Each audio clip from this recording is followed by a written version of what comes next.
back to No Sticks, No Bricks. We are back at Thousand Trails Orlando for the 4th time this winter. It's also our last RV park in Florida for the winter before we start heading north. And you gotta check out this site. We finally got a water site so we can use our patio when we're drinking coffee in the morning and look at this beautiful view. Let me show it to you.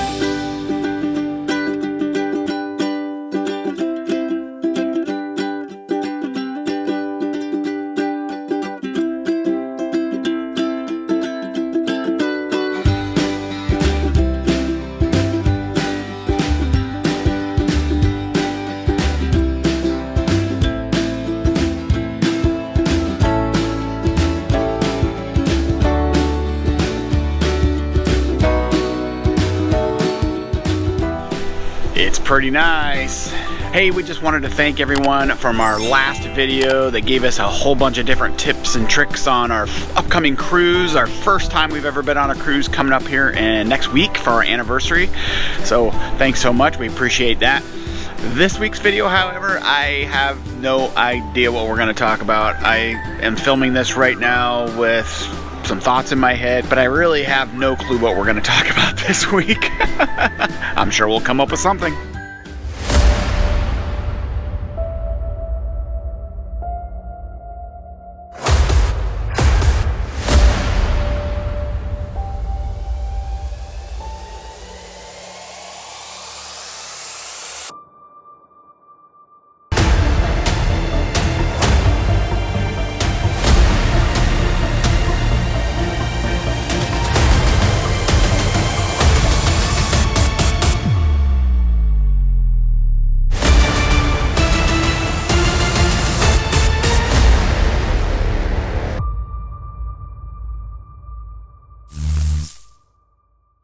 So I was out flying my drone yesterday when we first got here, getting some footage of some turtles that were swimming in the little pond behind us here, and some birds and stuff.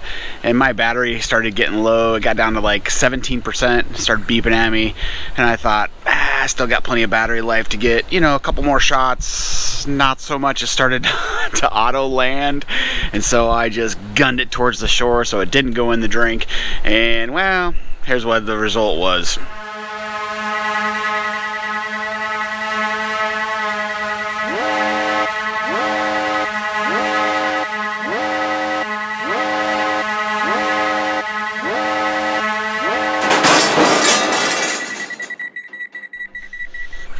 Luckily for me, it didn't do any damage to the drone. The drone, however, is very old. I've had it for probably 7 years. It's original DJI Mavic Pro, and I can't even get like 200 feet away from me before I lose signal. I've tried just about everything I can think of, everything I found online to try to fix it.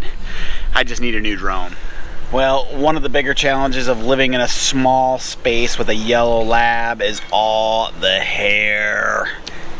I swear this dog sheds a full dog every day. We are constantly vacuuming the RV at least 2 or 3 times a day.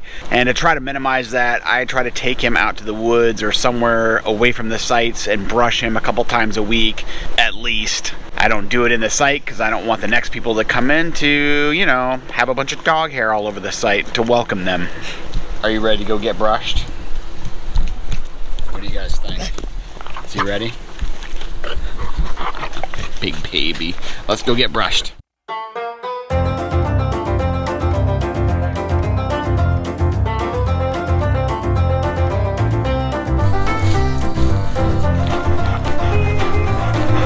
Go. I think Axel just likes to be on film. Alright, I got a nice little secluded place to brush him back here in the woods. There's some nice trails at Thousand Trails Orlando. Whoa! Nope. Can you see him? I almost walked right into him. Or her, or...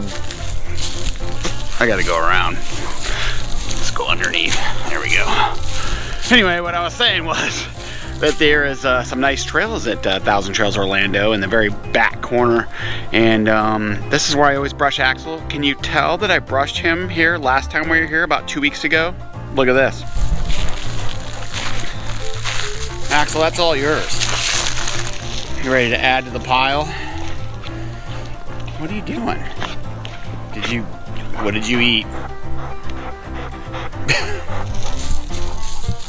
All right, let's get this done.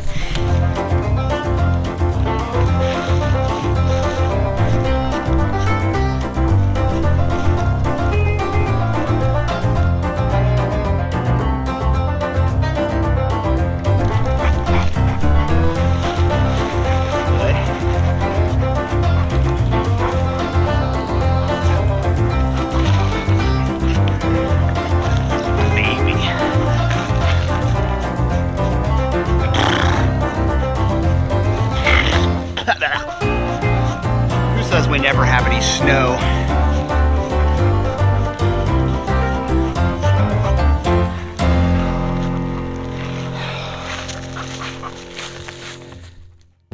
All right, guys, we ended up deciding to talk about campground RV park memberships that we've used and kind of the good, the bad, and the ugly between them all.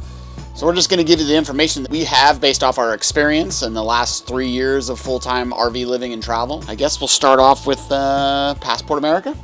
So when we signed up for it... 2020, before we even hit the road. Yeah, before we were on the road. So yeah. they offered a lifetime membership, which we signed up for and paid for. So we're good there, but they no longer offer that. No, I was looking on their website today, and they offer like 1 year, 2, 3, all the way up to 5. The 5-year was $179. We don't use it a whole lot. Basically, the way it works is you get 50% discounts at RV parks, specific RV parks that are associated with Passport America. But there's a whole lot of rules that are RV park specific. Sometimes you can only use them for one night on weekdays, no holidays or anything like that. It's kind of good for stopover points. If you're just going to stay in an RV park 1 to 2 nights, then you can get those discounts for half price. I'd say it's probably one of our least used campground memberships. I think the only time we've used it, maybe once or twice, is we've been boondocking, and then we stayed someplace with hookups just to, during the week, just to, like, you know, dump the tanks and get more fresh water and all that. But otherwise, it is kind of our least favorite. And not only that, but some of those parks we can't fit in. And that was the other thing. Like, we're just too big. So. Right. And if we're going to use a stopover point campground membership, then we almost always use Harvest Hosts. Yep. We've talked about those in videos before, so we're not going to go into too in depth with Harvest Hosts. So the next one we're going to talk about is Good Sam membership. It doesn't really offer great discounts. It's like 10% off at specific Good Sam parks. It is very cheap to get a membership. In fact, last time we went to Camping World, we bought our washer and dryer, and they gave us a free membership for buying the washer and dryer combo that we bought. We have never used our Good Sam discount ever. So we actually bought that before we hit the road and then ended up not renewing it because we never used it. So the third campground membership we're going to talk about is RPI, which stands for Resorts Parks International. And this is a add-on membership to our 1,000 Trails package. And it's actually pretty good. We do like RPI. It fills in the gaps because a lot of the 1,000 Trails parks are along the coast of the United States. And you get to the middle of the country, and there's a few 1,000 Trail parks, but the RPI really fills those gaps. And to be honest with you, a lot of the 1,000 Trails parks are also RPI parks, and a lot of people don't know that. So if you're at a 1,000 Trails park, and let's say you can only get a week, but you want to stay 2 weeks, then maybe try staying a week with one package and then flip over to your other package and stay the other week. We've done that before. So with RPI, you can book 60 days out, and it is $120 a year. When our Leaf Springs broke, we were actually under RPI, but the park that we were staying at was also a 1,000 Trails park. So we were able to stay because we couldn't move. Right. Because we were broken. It was off season, which I think made a huge difference. But with RPI though, in some cases there are additional fees. So it's $120 a year, and then we stayed at an RPI park in Arizona up by Lake Havasu area, and it was $10 a night. But the park was beautiful. Yeah, a lot of times you can get it for $10 a night, but it's another one of those memberships where it's RV park dependent. Some of them are $15 a night, some of them have extra fees, but at any rate, you get a pretty decent discount with RPI, I think. All right, so our primary RV membership that we use is 1,000 Trails. Now, Definitely. we did like 3 years of research when we decided to full-time. And before we even had Thousand Trails, we were making reservations like down in the Keys, all over the U.S. And, you know, we started to think about it. I'm like, well, we're not going to be able to afford to eat or put gas in the vehicle because it's expensive. Back to ramen noodles and mac and cheese. Because we're on a fixed income with our military retirement checks and disability checks. So we quickly started to do some research, and we were watching some other, you know, YouTube channels with our research, and a lot of them did have, you know, other memberships. People were talking about Thousand Trails. So we did a lot of research, and we decided to go with Thousand Trails. Yeah, we ended up actually buying a used package through Campground membership outlet. Kimberly, I'll put her contact information in the description of the video. There are some pros and cons with getting a used package versus a new package. The biggest pro...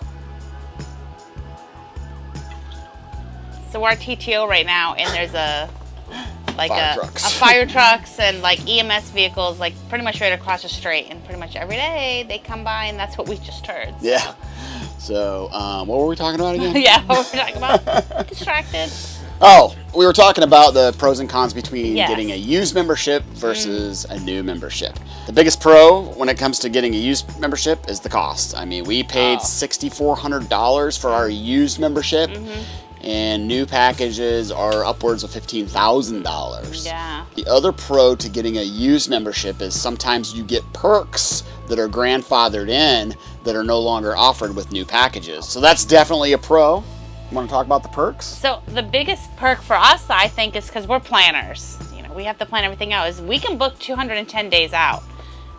Where I think in the newer package it's 120 days. Or Yeah, it's either 120 or 180, depending on the package, I think. So we're 210, and we will always be 30 days out from any newer packages. So if Thousand Trails comes out with a package that you can book a year out, we'll be able to book a year out plus the additional 30 days. So Right. the other thing with a used package that we have is we don't have the high use restrictions in some of the parks in Florida that other people have. So at 1,000 Trails Orlando during peak season, with the new packages, you can only stay 2 weeks, Yeah, where we can stay 3 weeks. right.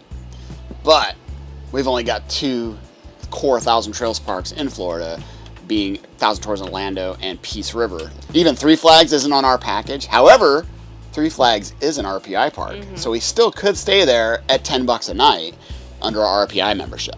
Now, one of the advantages of getting one of the new packages, the adventure packages, Thousand Trails brand new package, has been out for, I guess, a couple years now. It's their latest one, and one of the advantages of getting that package is you are allowed to book Encore parks or your Trails Collection parks 90 days out, and you can go park to park, which we can only do 60 days out, and we have to be out of the system a week between two Encore parks. A Thousand Trails package, you get your core Thousand Trails package, and you add on what's called the Trails Collection, and it adds on another, I don't even know, 150 parks across the United States, but it has different restrictions. So that's definitely one of the, probably the most prominent advantage of getting a new package is being able to book those Encore parks, you know, 90 days out and go. And we can only stay 2 weeks. Yeah, we can only stay 2 weeks. Then we got to be out a week before we can go back to another one. But we can go from Encore Park to Thousand Trails Parks. So we can stay at 1,000 Trails Parks for 3 weeks, and then we can go to On Park for 2 weeks, and then back to 1,000 Trails. So we can do that by going, you know, go park to park by doing that. So that's nice.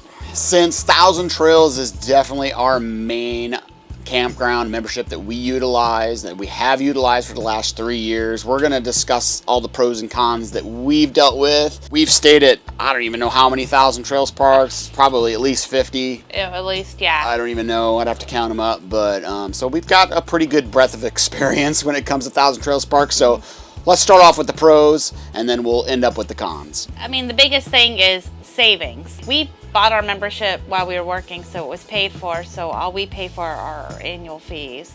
And so pretty much when we stay at 1,000 Trails, it's free. It doesn't cost us any additional cost or anything. And once it's paid for, you don't have that monthly payment either. So that's a huge one. So that's always our advice. If you're going to get a 1,000 Trails package, if you're planning to full-time RV, then get that package before you hit the road if you can. Try to pay it off, and then you just have to worry about your annual maintenance fees. Ours happens to be $1,200 a year. Just depends on the package. They're all different. There's a million different variations of packages out there, and they're all different. Ours is probably different from everybody else's. Right, exactly. And another good thing is a majority of the 1,000 trails that we've stayed in have been gated or secure with, you know, somebody in a shack, and you get a code to get in and out. And so that kind of gives you a little bit more sense of security. Yeah. I'd say for the majority of the parks, though, you feel pretty secure when you're at the RV park. It almost feels like a little mini military installation. You know, you got to have a gate to get in, and they all got their own little stores. And another big thing that we enjoy about 1,000 Trails, we've met so many friends that we've hung out with at 1,000 Trails. You get to, you know, recognize people, you recognize dogs, you recognize RVs, trucks, and all that, and you meet great people that we never would have met if we weren't, you know, in 1,000 Trails or even just doing this lifestyle. It's pretty awesome. We've made friends that we've met at 1,000 Trails parks in Arizona, and then a few months later we're hanging out with them in Florida, and then a couple weeks later we're up in Maine together. So it's pretty cool. You always run into the same people, which is pretty awesome, because you make some great friendships that way, and that really is what this lifestyle is all about.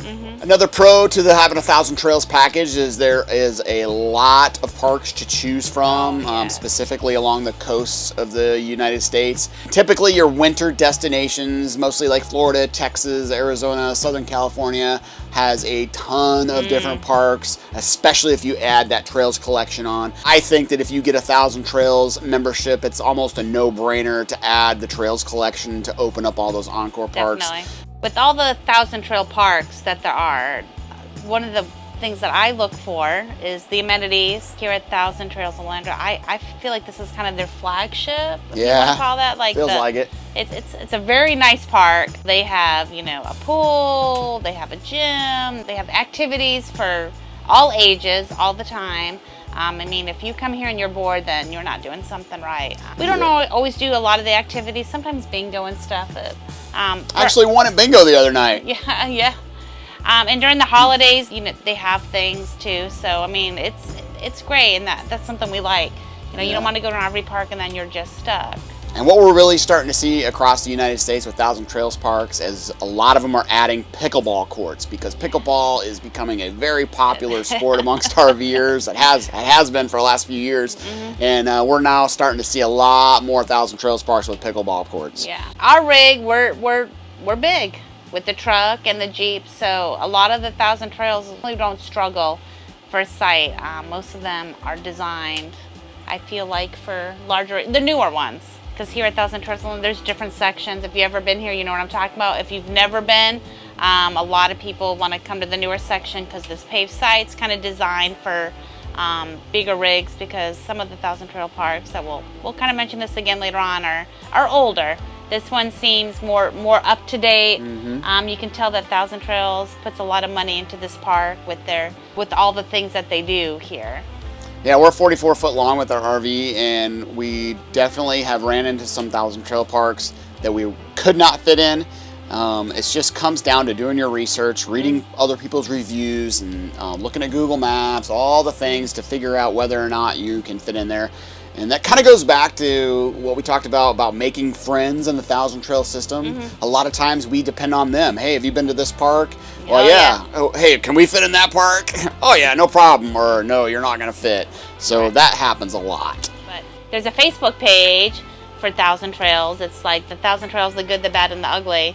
And you can search for RV park, and you can read all the reviews and stuff. So I do that normally if we're staying someplace new. So I'll go ahead and start researching that to see things, and they'll talk about everything from, you know, the sites are level, amenities, hookups, the full hookups or not. You know, whether, you know, just, I mean, some of it is like typical, you know, there's people who just complain about everything, but I usually look for things that are more pertinent to us, like do they accept packages there, and how much are the packages? We'll talk about that in a second. Yeah. All right, so let's talk about the cons of having 1,000 Trails membership, and there's a few. As Jennifer mentioned earlier, a lot of the parks are older parks, and they are constantly being updated within the 1,000 Trails system, but Some of them just haven't been updated in a long time. The sites are small, or they're dirt, or they're not full hookups. You might only have water and electric. It might only just be 30 amp. The big thing is read your contract with Thousand Trails, because people get very upset with parks and they're like, well, according to my contract or my membership, I'm guaranteed a 50 amp full hookup site, and that is not the case. It's not reality. You are guaranteed a spot, pretty much. Like, it could be a cement pad, it can be sand, which we've experienced both. These aren't resorts. Right. So these are RV parks. I mean, some of them will say resort in there. Do not let that fool you, because it could be a RV resort from 50 years ago that now that standard is no longer RV, right, resort standard. Yeah, a lot of your Encore parks that are part of the yes. Trails collection, those are actually resorts, and they tend to be a little bit nicer, but they also tend to be a little bit smaller, a little tighter. But they're usually pretty nice. So with a lot of those Encore parks in Arizona and Texas, you got to be 55 and up. They're age restricted. Yeah. Rumors are that there's a small percentage that they save that's not for age restricted. Normally we book them and then we call.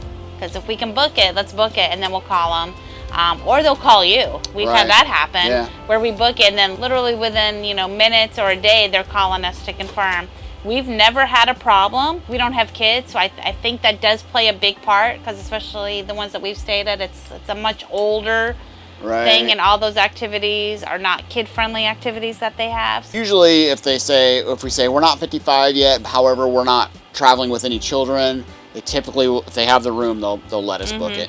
And when you're booking those parks online, in fact, we forgot to talk about that with the pros, but one of the pros for Thousand Trails is the ease of booking your reservations. You can call in your reservations, you can do it on their website, or you can do it through their chat. And as you're booking their sites, as you're looking at your different parks that are available to you, it'll let you know if it's age restriction or not. Yeah. So for us, we have laundry on board. However, there's times when, king size comfort or whatever, you got to do laundry. So my biggest pet peeve with Thousand Trails is the laundry system. You usually have to get a card or coins.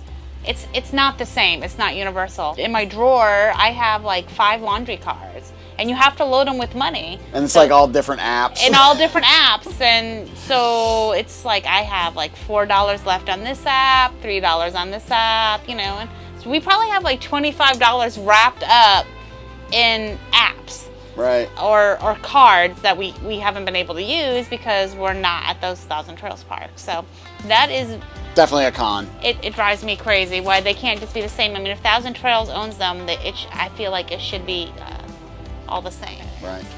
Another negative to the Thousand Trails system is a lot of the parks aren't really located near like popular tourist destinations. You do have to travel a little bit to get to those destinations.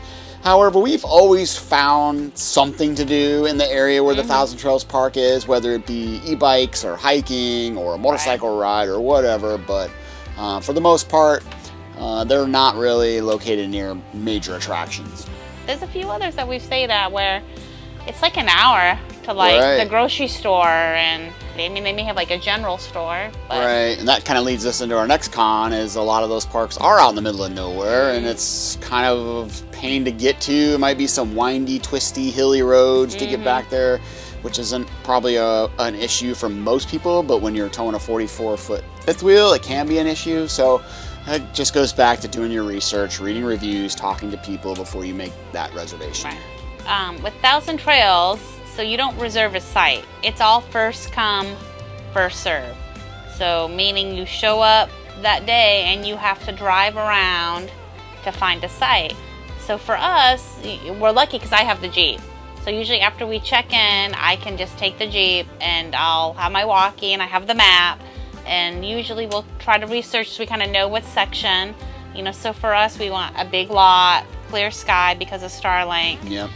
All right, so our final con that we have with Thousand Trails is packages. Although it is a pro to be able to receive packages at Thousand Trails parks, almost all of them charge you a fee, which is really annoying. A lot of them won't accept mail either. Regular mail. Regular mail from the post office. They will only accept packages, and their fees range from, we've paid $5 to $25. Well, we didn't pay it because we didn't get the packages, but Yeah. we were at a Thousand Trails Park out in California that wanted to charge $25 per package. So if you order something from Amazon that's cost like $5, are you really going to pay $25 to get it? So we use a lot of Amazon hub lockers. We use postal annexes to ship packages to. If the park is either charging crazy prices or some of them don't accept packages at all. At all, yeah. Which is rare, but we have run into that problem. So that's something that you just want to think about when you're making a reservation. Are you going to be receiving packages there? Will they accept them? So normally we call the park ahead of time just to make sure that they do accept packages. And it's like, again, it really all comes down to planning. So if you know you have to have medications for your pets or yourself or an RV part or something, just try to plan ahead. All right, to summarize, we would definitely not be able to do this life without our Thousand Trails package. It's our #1 campground membership package that we use, and our second is probably RPI, which you can get if you have a Thousand Trails package. And then after that, it's probably Harvest Host that we use mostly after that. Actually, we probably use Harvest Host more than we use RPI, but definitely. Yeah. And then Passport America we rarely use, and like we talked about, Good Sam is we just cancel it because we never used it. I will say, if you're looking for a membership for stopover points, like Harvest Host and Passport America are great for stopover points if you want to split up a long travel day. Right. If you're not a boondocker, if you have to have hookups, Passport America is your way to go, because the Harvest Hosts are almost always boondocking. Always. And if you're not set up for that, then that may not be a good option for you. Now, boondockers welcome if you add that to the Harvest Host. Sometimes they will have hookups, and sometimes Harvest Hosts will have hookups, but it's rare. So that's how I would sell those two packages. If you're trying to determine which one you want, that's kind of the We've way had to do Harvest Host since even we got it before we started full timing, and we've only had hookups once, and we had to pay additional for that. Yeah, oh yeah, for sure. So then in reality, you could have got a park. You could have used your Passport America, for something like that. But we were at a winery, so Yeah. All right, guys. Well, that does it for this week's video. We hope you enjoyed it and actually took something away from all the information. If you have any questions or comments or anything, just throw them down in our comments, or you can email us at realnosticksnobricks@gmail.com. We will always answer any questions you have. And there's other RV memberships out there, and if you're one and you really like those benefits, then you want to share that, then go ahead and drop it in the comments. Coast to Coast and Escapees. We just don't know anything about them because we're not members. Because we're not members. But yeah, if you're a member, and share it, because absolutely, we're all on this boat together. That's right. Until next week, guys. Safe travels.